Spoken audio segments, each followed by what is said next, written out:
and welcome back to the next edition of Thursday Thoughts. When will I be okay? Recently, a friend who just lost a child asked me after losing Connor, when did I know I would be okay?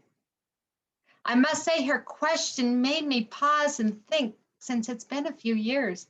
It is not a black and white answer.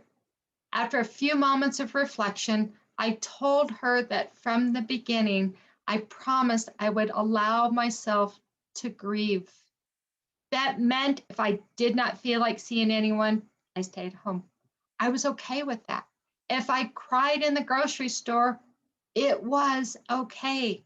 There is no shame in being sad. As someone asked me why I was crying, I answered simply, because I miss my son. Strangers, friends, and family were extremely compassionate in those moments of public display of grief.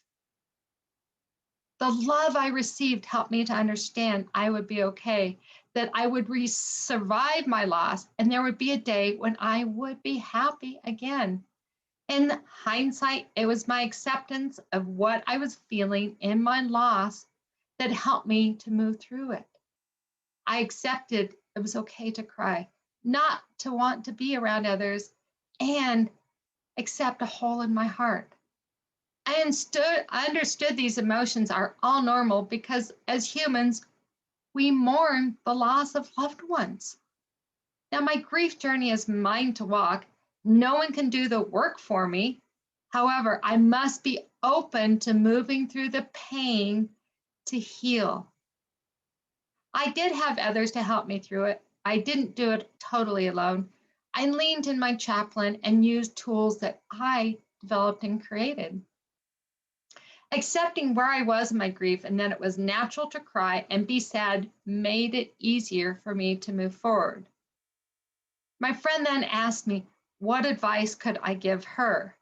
I thought about it, and this is what I shared with her. Accept you have experienced loss. It is a horrible place to be. It is just not right for a mother to bury a child. Once you've grasped that thought, it will be easier. And easier is a relative term here to process your loss and start moving through your grief. I did, and it worked for me.